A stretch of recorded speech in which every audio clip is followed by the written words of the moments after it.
복된 주님의 날, 주님의 부르신 가운데 예배자로 오신 모든 성도님들을 환영합니다. 이 시간 일어나셔서 찬양하심으로 하나님께 예배하겠습니다.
시간 우리의 온 마음을 다하여 감사의 고백을 하기 원합니다.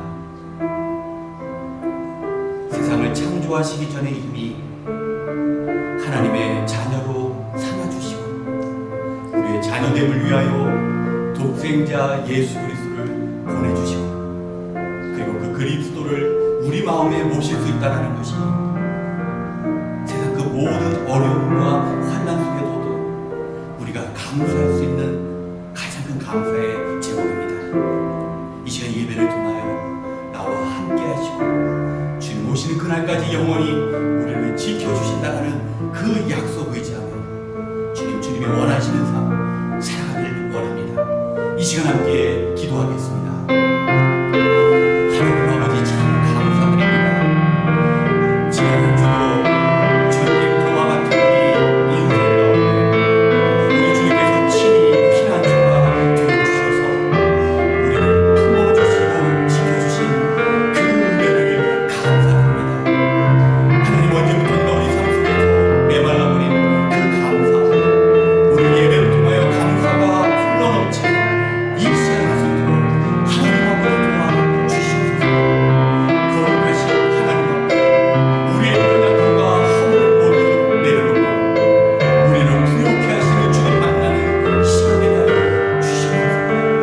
이 시간도 가정에서 주님의 전에서 예배드리는 모든 성도님 한 분 한 분 기억하여 주시옵시고 아버지의 삶 가운데 우리 주님 모시고 다시 일어서서 주님이 원하시는 그 삶을 살아가는 그 자리가 오늘 이 자리가 될 수 있도록 도와주시옵소서. 우리 인생의 영원한 피난처가 되시는 주님 앞에 다시 한번 우리의 모든 것 내려놓고 주님 함께하여 주시옵소서. 나의 삶을 주장하여 주시옵소서. 고백하는 예배 이 자리가 될 수 있도록 주님 함께하여 주시옵소서. 성령님 우리 가운데 찾아와 주셔서 우리의 심령을 정결케 하여 주시옵시고 주님께 영광을 돌리는 이 예배가 될 수 있도록 성령님 함께하여 주시옵소서.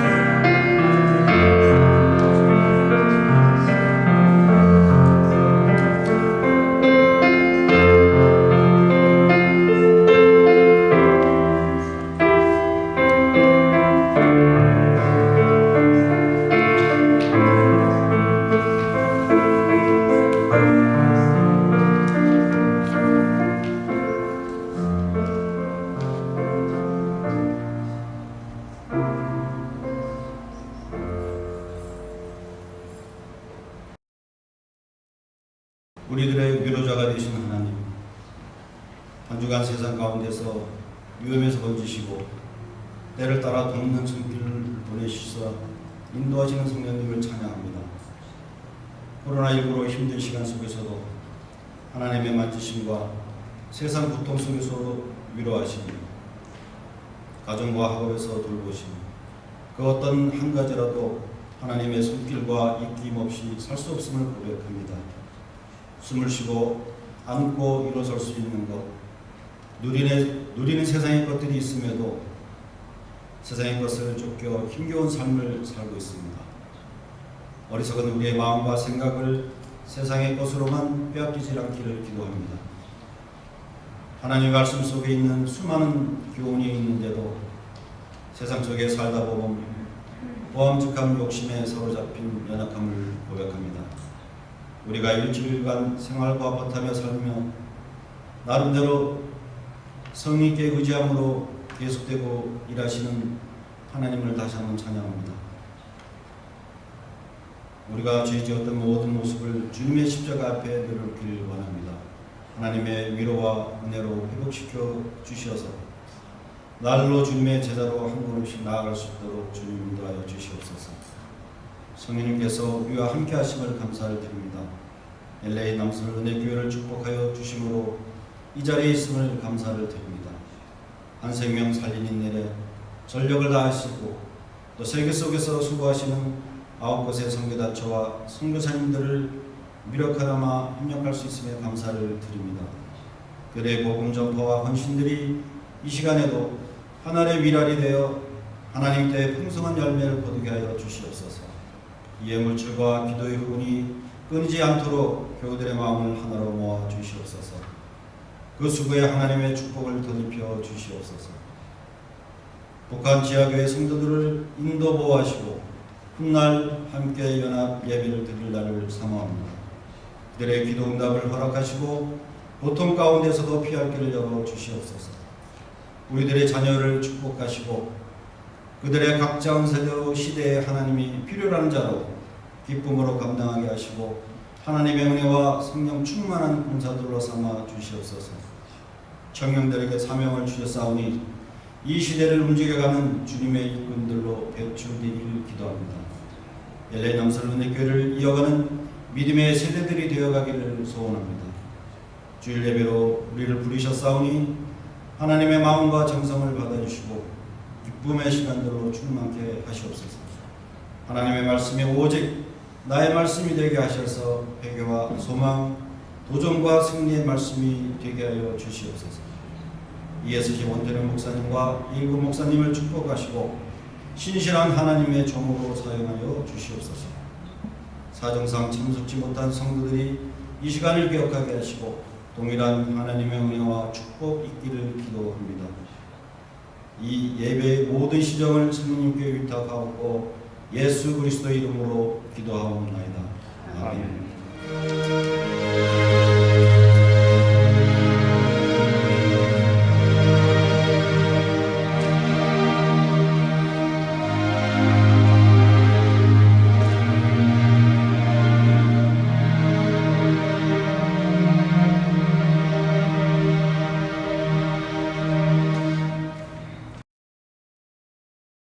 2021년 교회 표어는 주님의 말씀으로 세워지는 교회입니다. 교회 표어를 위하여 주님이 주시는 말씀에 귀를 기울이시고 주님의 뜻을 이루시는 성도가 되시길 바랍니다. 오늘 예배를 마치고 점심 식사 후에 친교실에서 교우 간담회가 있습니다. 다음 주일은 교회 창립 17주년을 맞이하여 ESC와 연합으로 예배를 드립니다. 10월 5일 화요일부터 7일 목요일까지 복음과 교회라는 주제로 온라인 말씀 집회가 열립니다. 성도님들의 많은 참여 부탁드립니다.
언제나 신실하신 하나님, 우리의 작은 머리로 하나님의 크심을 생각하고 저희의 연약함을 생각할 때 우리를 지켜주시고 함께 하심이 무엇보다 큰 은혜임을 고백합니다. 우리 한 사람 한 사람을 하나님의 선택하심과 은혜 안에 살게 하시고 오늘 이 순간 받은 은혜를 감사함으로 또 예물을 올려드림으로 고백하게 하시니 감사합니다. 하나님, 제물을 하나님께 드릴 때마다 아까운 마음이 아니라 우리가 주님을 향한 그 마음을 고백하는 우리의 진정한 누림의 시간임을 온전히 표현하는 시간이 되게 하여 주시옵소서. 행여나 주의 백성들 감당하기 어려운 역경을 만날 때면 역경을 이겨낼 힘을 주시고 이 세상에서 혼자가 아님을 깨닫게 하여 주시옵소서. 이 시간도 믿음으로 어려운 가운데 있지만 주님의 나라를 세우기 위한 예물을 바치는 주의 백성들, 이 땅에서 구별된 하나님의 놀라운 축복과 보호하심을 내려 주시옵소서. 언제나 모든 것을 하나님께서 하셨습니다.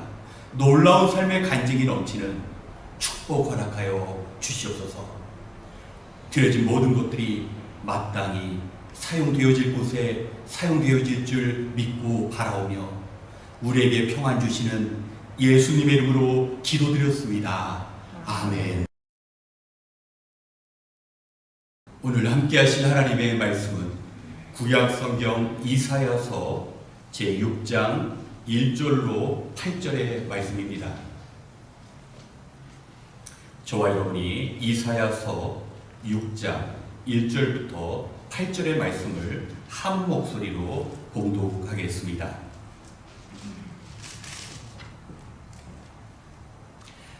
우시야 왕이 죽던 해에 나는 높이 들린 보좌에 앉아 계시는 주님을 배웠는데 그의 옷자락이 성전에 가득 차 있었다. 그분 위로는 스랍들이 서 있었는데 스랍들은 저마다 날개를 6가지고 있었다. 둘로는 얼굴을 가리고 둘로는 발을 가리고 나머지 둘로는 날고 있었다. 그리고 그들은 큰 소리로 노래를 부르며 화답하였다. 거룩하시다, 거룩하시다, 거룩하시다 만군의 주님. 온 땅에 그의 영광이 가득하다. 우렁차게 부르는 이 노래소리에 문지방의 터가 흔들리고 성전에는 연기가 가득 찼다.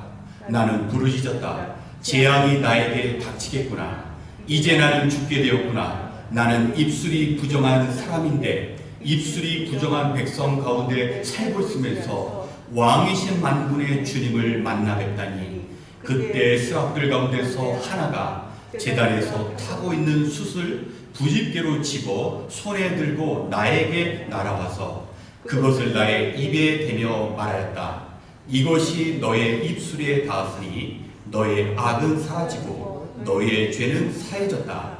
그때 나는 주님께서 말씀하시는 음성을 들었다. 내가 누구를 보낼까? 누가 우리를 대신하여 갈 것인가? 내가 아뢰었다. 제가 여기에 있습니다. 저를 보내어 주십시오. 아멘.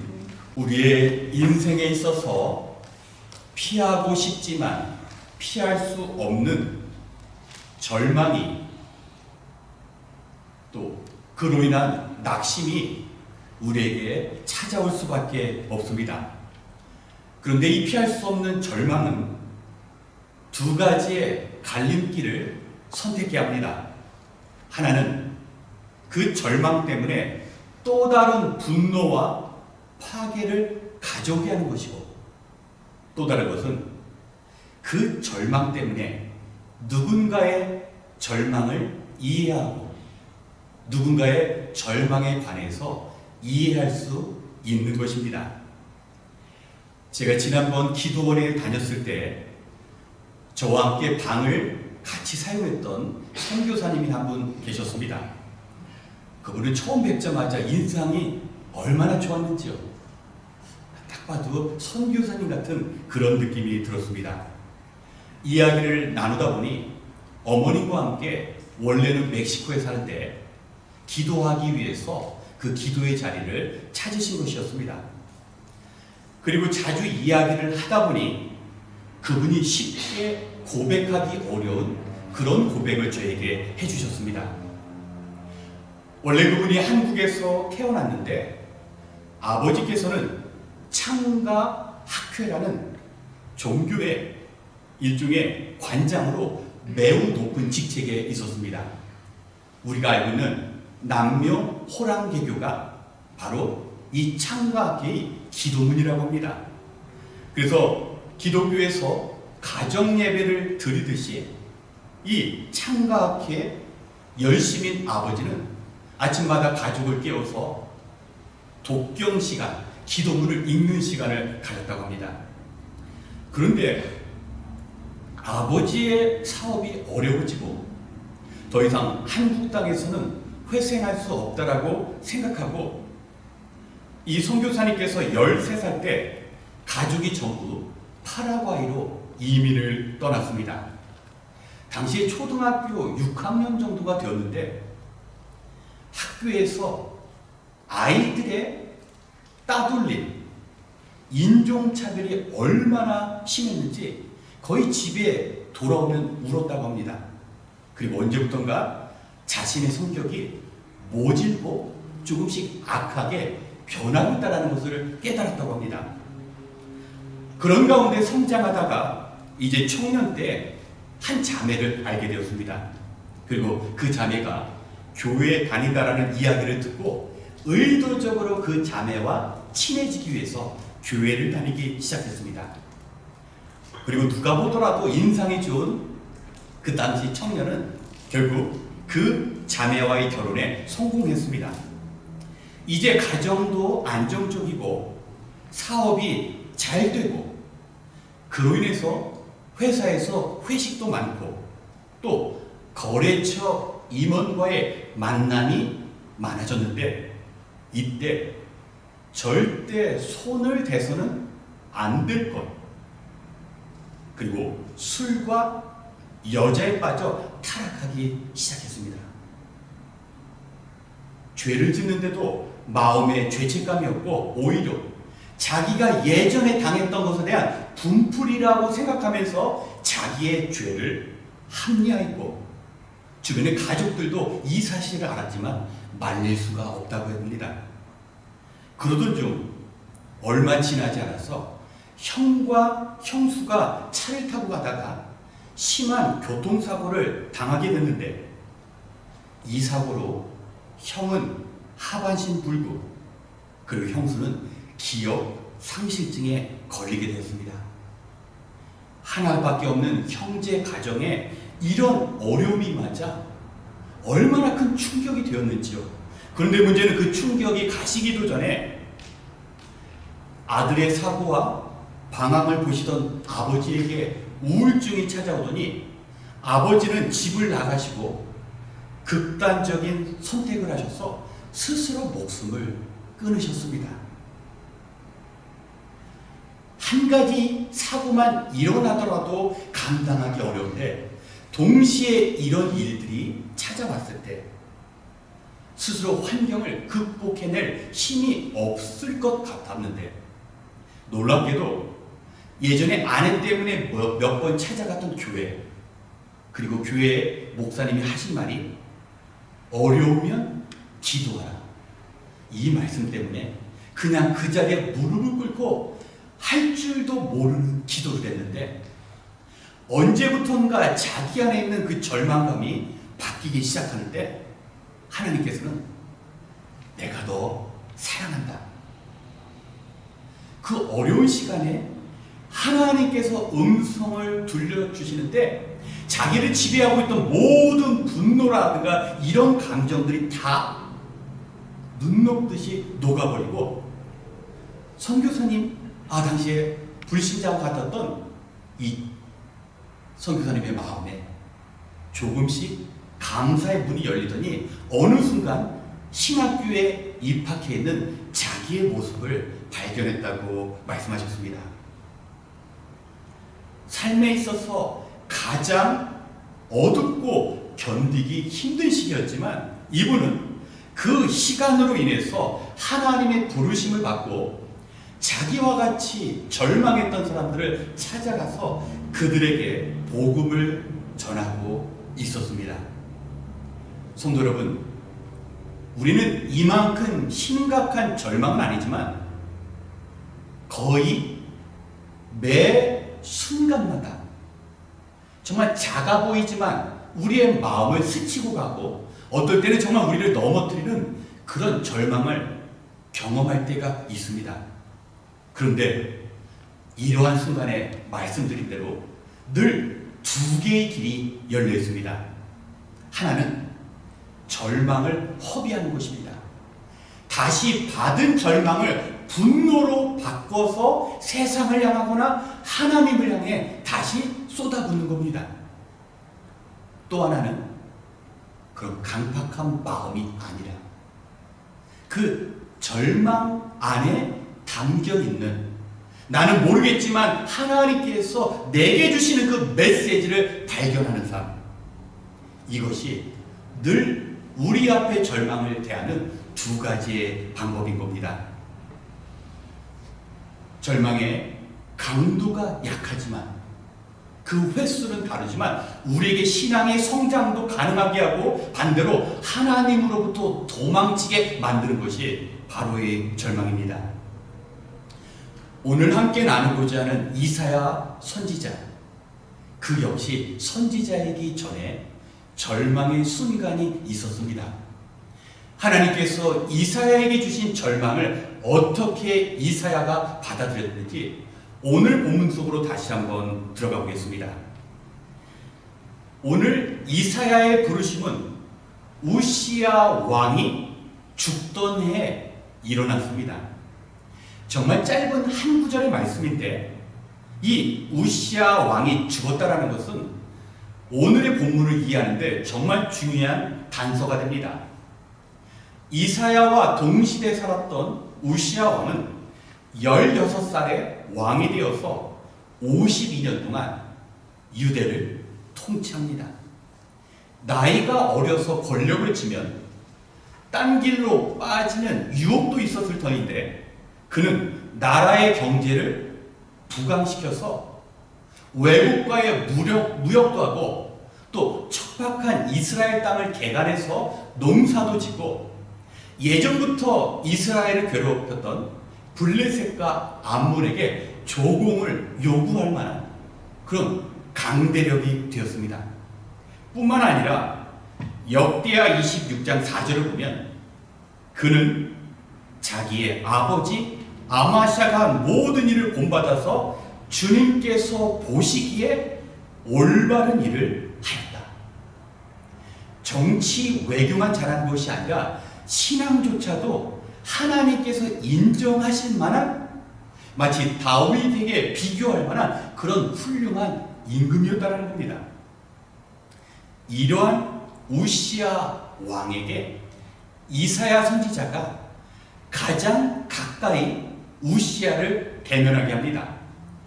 역대하 26장 22절을 보면 우시야의 통치 기간에 있었던 다른 사건들은 초기의 것에서부터 후대의 것에 이르기까지 아모스의 아들 예언자 이사야가 기록하여 두었다.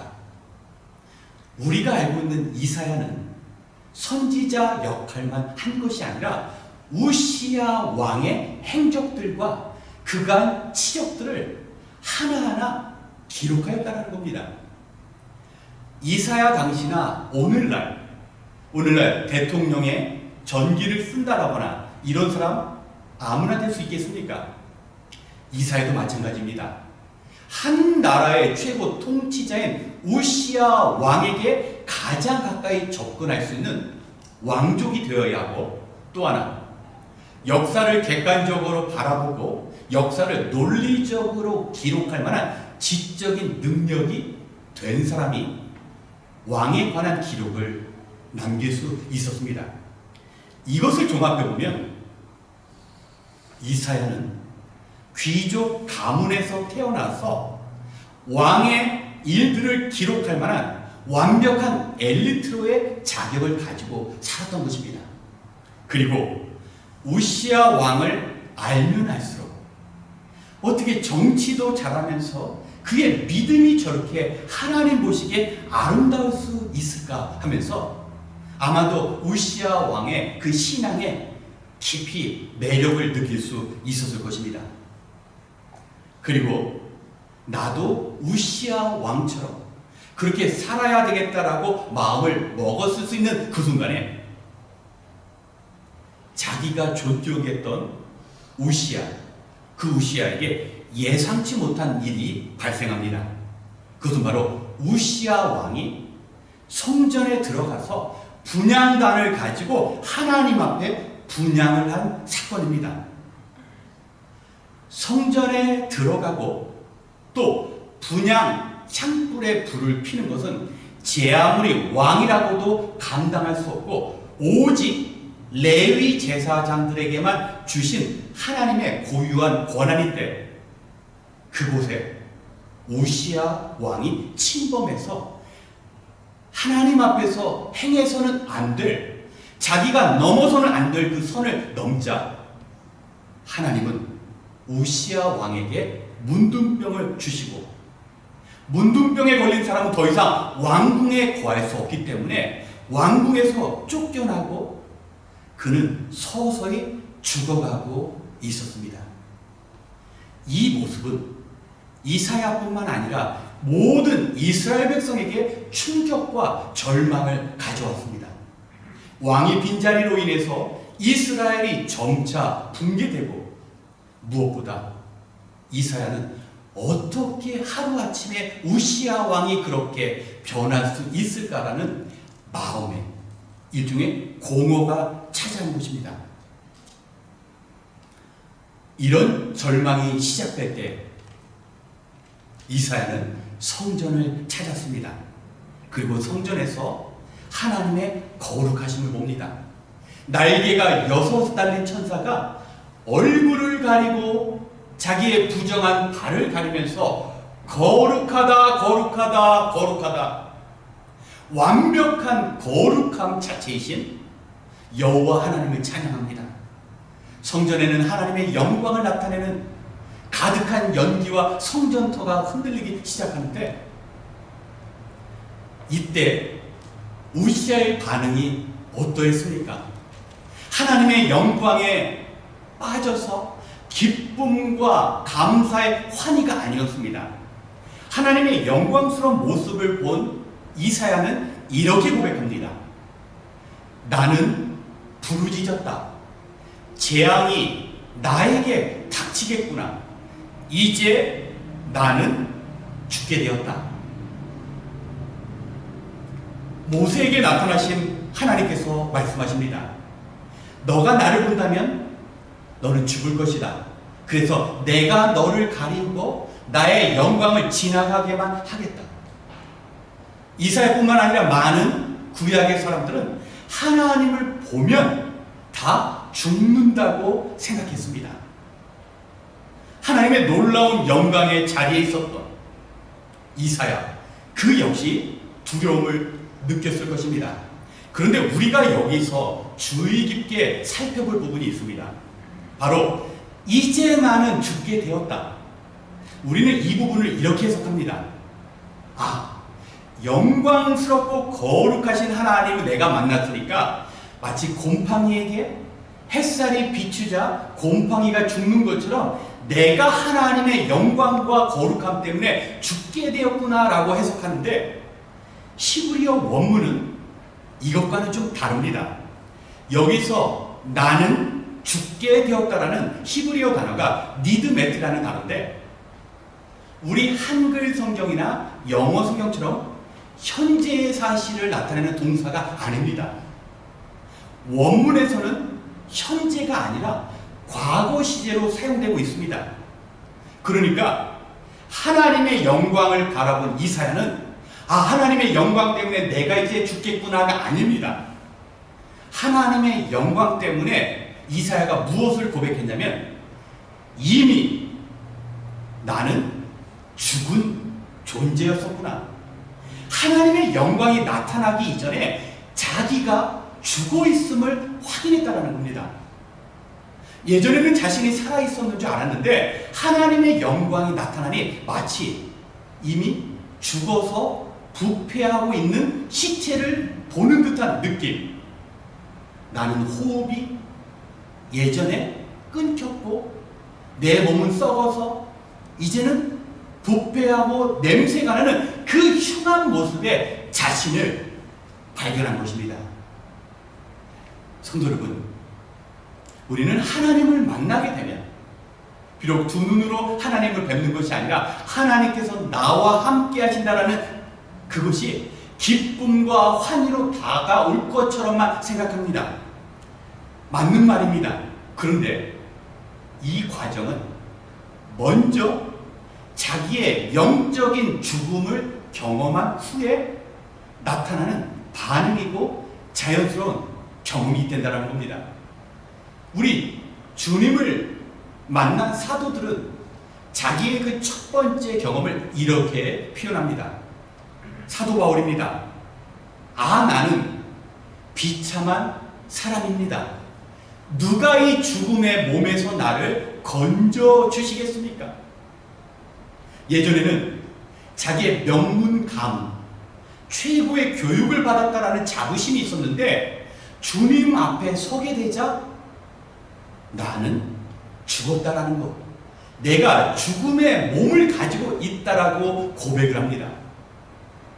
요한계시록을 기록한 사도 요한, 우리 주님께서 나는 알파와 오메가다라고 말씀하신 그 순간에 사도 요한은 이렇게 고백합니다. 내가 그의 발 앞에 엎어져서 죽은 사람과 같이 되니 그가 내게 오른손을 얹고 말씀하셨습니다. 하나님께서 계시를 보여주시겠다라는 그 감격과 기대 이전에 주님 앞에 엎드리는 순간 나는 죽은 사람이다. 하나님, 주님을 만난 첫 번째 경험이 무엇입니까? 바로 나의 실체, 내가 얼마나 절망적인 상황 가운데 있는지를 철저하게 볼 수 있는 겁니다. 성도 여러분, 우리의 삶은 어떻습니까? 최대한 나를 포장해서 무언가 성취하고 있다는 삶을 내세우는 세상 사람들과 우리가 영적인 세계에 들어가면서 주님을 만나고 하나님을 만난다는 경험은 먼저 두려움으로 찾아온다는 겁니다. 그리고 하나님께서는 인위적으로 환경을 바꾸셔서 우리가 하나님 앞에 나가지 못하니까, 자발적으로 나가지 못할 때는 하나님께서 우리의 환경을 절망적인 상황으로 만들어 가십니다. 그러니까 절망적인 상황이 중요한 것이 아니라 그 절망적인 상황에 나는 어떻게 반응하는가가 중요합니다. 아마 저와 여러분 비슷한 경험이 있을 것입니다.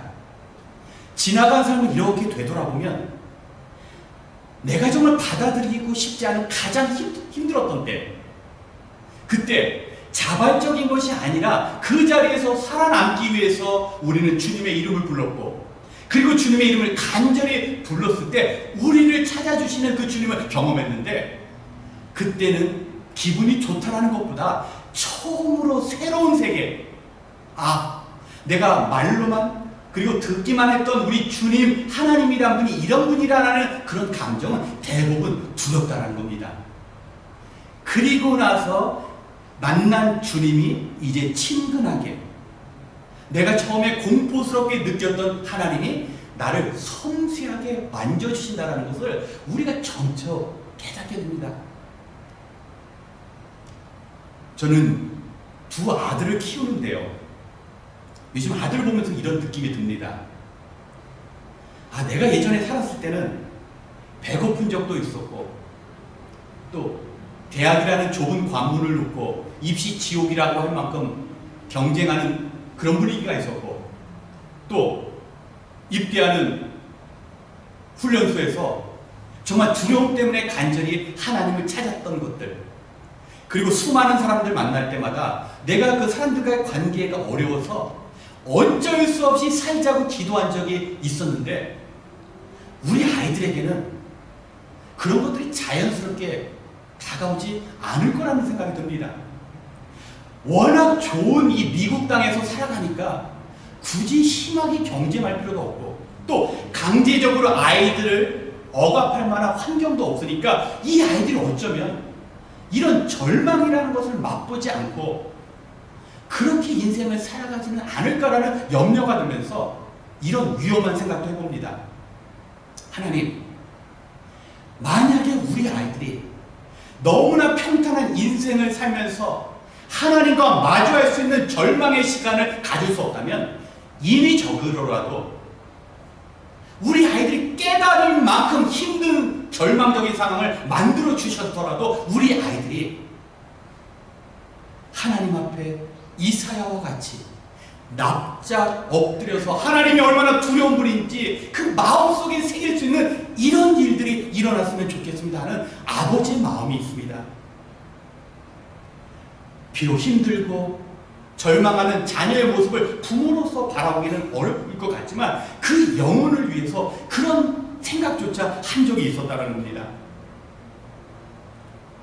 이사야는 하나님 앞에서 왕궁에 드나드는, 그리고 왕의 역사를 기록할 만한 엘리트로서의 자부심이 아니라 내가 하나님 앞에 완전히 발가벗겨진 자신의 수치와 죄가 드러나기 시작하는데, 나는 입술이 부정한 사람이구나. 처음 고백이 하나님, 저의 입술이 부정합니다. 더럽습니다. 저는 부정한 입술을 가지고 있는 이 무리 속에서 살아가고 있습니다라고 고백합니다. 살아가면서 우리의 많은 죄가 입술로부터 시작됩니다. 비난, 불평, 짜증, 성내는 것, 거짓말, 자랑, 이간질. 입술로부터 누구를 때리지 않았는데 힘들게 만들고, 내가 남의 것을 훔치지는 않았는데 그게 하나님 앞에 죄가 된다는 것, 이것은 하나님 앞에 설 때만이 깨달을 수 있다는 겁니다.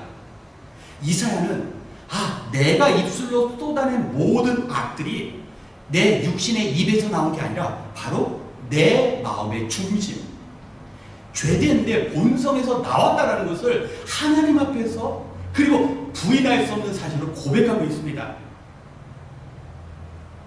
이사야뿐만 아니라 이스라엘 백성들이 지금 통제되지 않는 언어 생활 속에서 이스라엘 민족이 멸망을 향해 다가가고 있는 그 모습을 이사야 선지자가 먼저 바라볼 수 있었습니다. 예전에는 이스라엘 백성들의 죄를 보았던 선지자가 이제는 자기의 죄를 정통으로 가장 중심을 보고 있는 겁니다.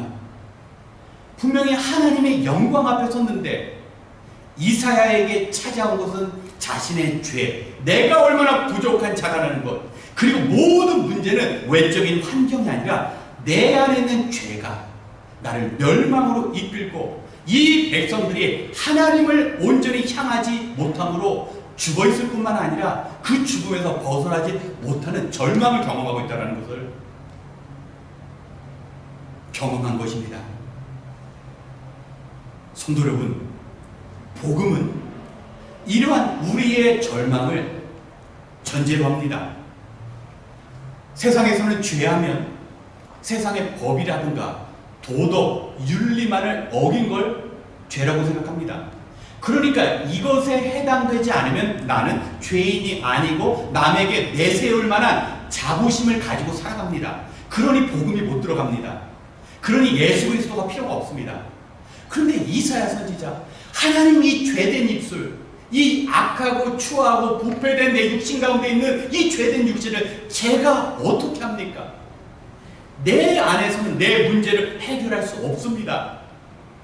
하나님 나의 이 절망의 삶은 내 스스로 해결할 수 없습니다라고 할 때 그리스도 예수의 십자가가 보이고 하나님의 은혜가 보이기 시작합니다.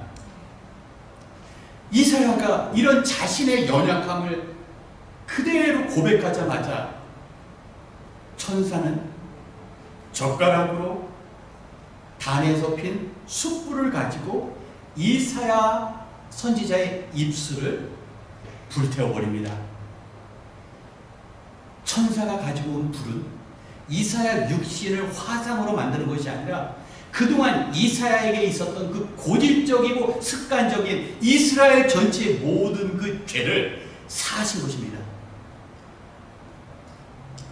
알고 보니 내가 의지했던 우시아 왕이 죽고 그 가운데 하나님께서 나타나시고 내가 완벽한 절망의 상황에 빠져 있었다는 것은 절망이 목적이 아니라 그 절망을 통해 하나님께서 일하시고 그 절망의 문제를 해결해 주시는 분이 하나님이라는 것을 이사야가 깨닫기 시작합니다. 이것이 바로 죄사함, 이것이 바로 은혜의 원리입니다. 죽어야지만, 완전히 죽어버려야 내 자아의 연약함이 고백되고 내 안에 가치 있는 일들이 없을 때 우리가 비로소 하나님께서 나를 사용하시는 그 일들을 이루어 나갑니다.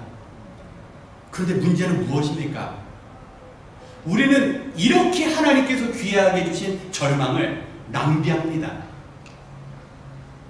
절망스러운 상황이 힘들다고 친구의 위로의 말을 찾아 친구를 찾아갑니다. 나를 지배하고 있는 이 절망이 감당하기 어렵다고 술잔을 기울이며 취하기만 기다립니다. 나의 절망을 바깥에서 치료할 수 있다고 힐링의 자리, 내 마음에 조금이라도 위안이 될 수 있는 것 같은 그것에 내 삶을 던져버립니다. 이것이 절망을 낭비하는 겁니다. 절망을 무의미하게 만든 것입니다. 하나님은 그 절망의 자리에서 일을 행하시려고 계획하시는데 내가 절망적인 상황에서 그 절망으로만 벗어날 생각만 할 뿐 이 절망과 내게 시작될 하나님의 일들은 예측하지 못한다는 겁니다. 하나님께서는 내가 누구를 보내며 누가 우리를 위하여 갈고, 성부 성자 세 분의 하나님께서 이사야에게 말씀하십니다. 내가 누구를 보낼까? 누가 우리를 위해 갈까? 하나님께서 이스라엘 백성을 구원해 내셔야 하는데, 멸망에 직면한 이스라엘 백성을 구하셔야 되는데 정말 누가 마땅한 자인지 적임자인지 몰라서 이사야 선지자가 듣게끔 말씀하셨을까요? 아닙니다. 하나님의 초대입니다. 선한 일을 하고 죄사함을 받고 새로운 인생이 열린 자에게 주는 하나님의 초대라는 겁니다. 하나님께서 우리에게 크고 작은 사명을 주실 때는 짐이 아니라 너 이것 때문에 고생 좀 해봐라 하는 짐이 아니라 하나님께서 우리를 더 크고 넓은 하나님의 은혜의 바다로 부르시고자 하는 하나님의 초대입니다. 놀라운 것은 자기에게 주어진 죄사함이 하나님께서 새롭게 열어주신 그 은혜가 너무나 감사한 이사야는 생각지 않고 말씀합니다. 저를 보내주시옵소서. 이제 깨끗해진 나의 영혼과 육체가 있다면 예전처럼 범죄하는 인생이 아니라 이제 하나님을 위해, 내게 생명 주신 하나님을 위해 살겠습니다. 성도 여러분, 이 자리가 우리의 신앙을 성장하게 만듭니다. 무조건 낙심하고 한심하다는 듯이 바라보는 것이 아니라 왜 이 절망을 주셨을까? 이 절망으로부터 시작되는 하나님의 은혜는 나의 헌신의 기회를 던지는 겁니다. 내가 죄사함을 받았는데 무엇 드릴 수 있을까? 내가 무엇 할 수 있을까? 양이 많고 적고 그 일이 얼마나 중요하고 하찮고 이거 문제가 아닙니다. 은혜 받았던 순간에 그대로 반응하는 겁니다. 생각하면 기회를 놓칩니다. 이사야는 그대로 반응합니다. 내가 누구를 보낼까라는 하나님의 음성에 접니다. 제가 은혜 받고 어떻게 이 자리에 가만히 있습니까? 바로 저이죠. 왜 한국교회와 많은 신앙인들이 변화가 없는, 성장이 없는 신앙생활을 합니까? 너무나 생각이 깊어집니다. 이것저것 계산한 순간 나는 하나님께 드릴 수 없다라고 생각합니다. 다른 일은 몰라도 주님께서 내가 할 일을 보여주시고 말씀하시고 초대하실 때는 기다릴 필요가 없습니다. 왜냐하면 하나님은 그 일을 위해 이미 나를 선택하셨고 그 일을 내게 행하실 준비가 이미 끝나기 시작했기 때문입니다. 이사야는 스스로 이제 나는 죽게 되었습니다. 아니, 이미 죽은 존재입니다. 죽은 시체와 같습니다라고 완전히 자기를 부인했습니다. 그런데 그 절망의 자리에서 죄사함을 받은 이사야, 하나님께서는 이사야에게 절망에 있는 사람들에게 하나님의 마음을 전하게 합니다. 그날이 오면 이새의 뿌리에서 한 싹이 나서 만민의 깃발로 세워질 것이며 민족들이 그를 찾아 모여들어서 그가 있는 곳이 영광스럽게 될 것이다. 완전히 아시리아와 바벨론에 의해 멸망당할 이스라엘에게 하나님의 구원과 회복을 전합니다. 뿐만 아니라 우리와 같이 절망적인 세상에 살아가고 있는 우리들에게 하나님의 구원을 장엄하게 선포하고 있습니다. 절망을 경험한 이사야는 절망의 사람들에게 소망을 전하기 시작합니다. 그러므로 주님께서 친히 다윗 왕실의 한 징조를 주실 것입니다. 보십시오. 처녀가 잉타하여 아들을 낳을 것이며 그가 그의 이름을 임마누엘이라고 할 것입니다. 하나님 앞에 선한 것이 없기 때문에 죄로서 자신의 삶을 지켜나갈 수 없는 모든 인류를 향해서 이제는 바깥에서 우리를 도와주시는 하나님의 능력이 아니라 임마누엘의 하나님은 우리와 함께 하신다라는 이 소망의 메시지가 철저한 절망을 경험한 이사야로부터 시작됐다는 겁니다.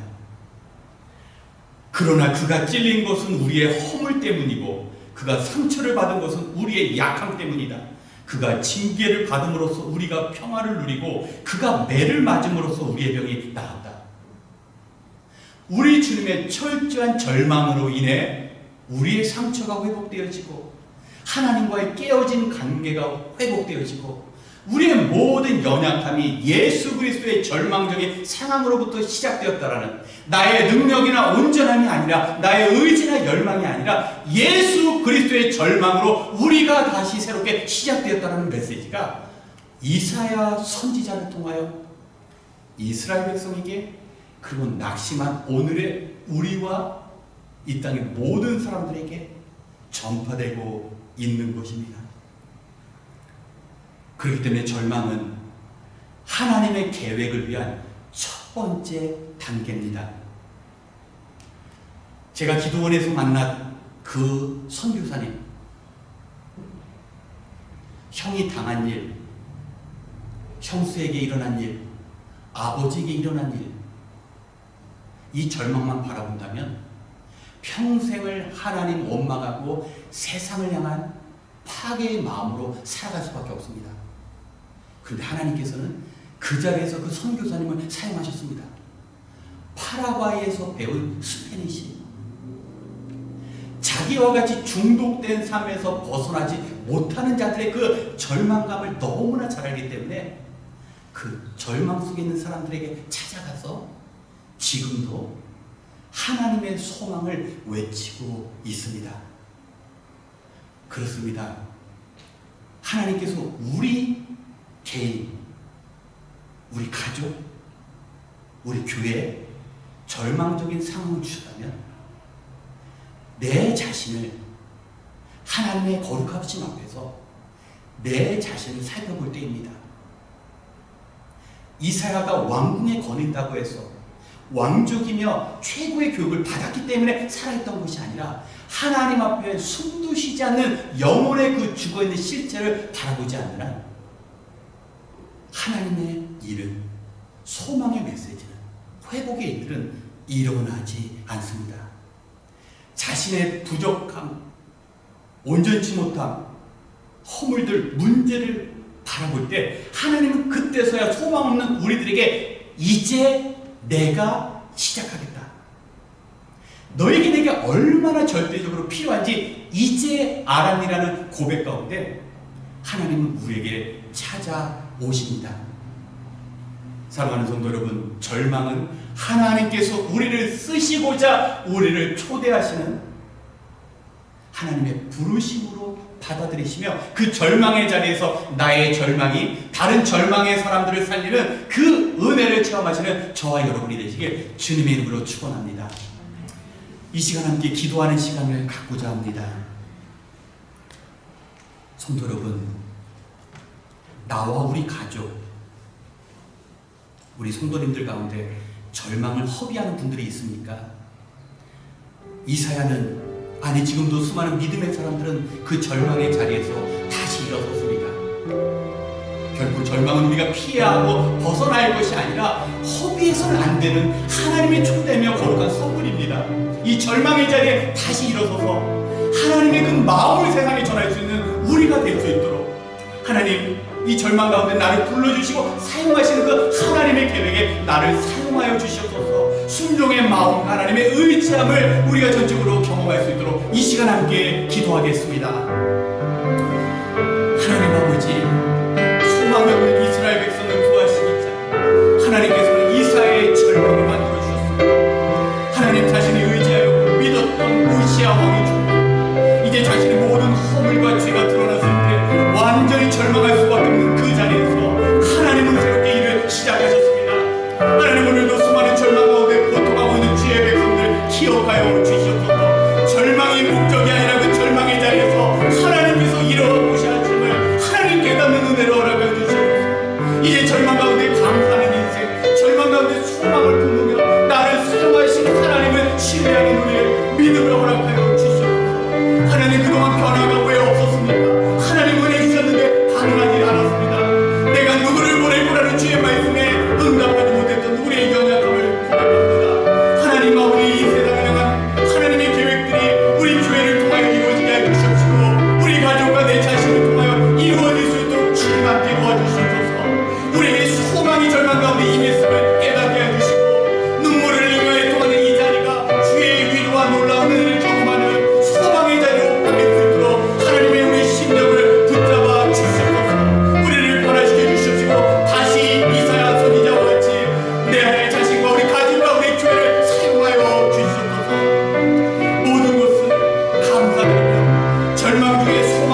사랑하심과 성령님의 감화 감동 교통하심이 이 시간 하나님의 영광 앞에서 참된 자신의 절망과 마주하고 나의 능력으로는 할 수 없기에 어두운 땅에 이제 소망으로 찾아오신 그리스도를 전하며 이사야 선지자와 같이 자신의 절망을 통하여 세상의 소망을 전하기로 결단하는 주님의 백성들, 그리고 하나님 나라를 위하여 수고하는 모든 동역자들의 사역과 가정에 지금부터 그 크신 은혜가 영원토록 함께 계실지어다.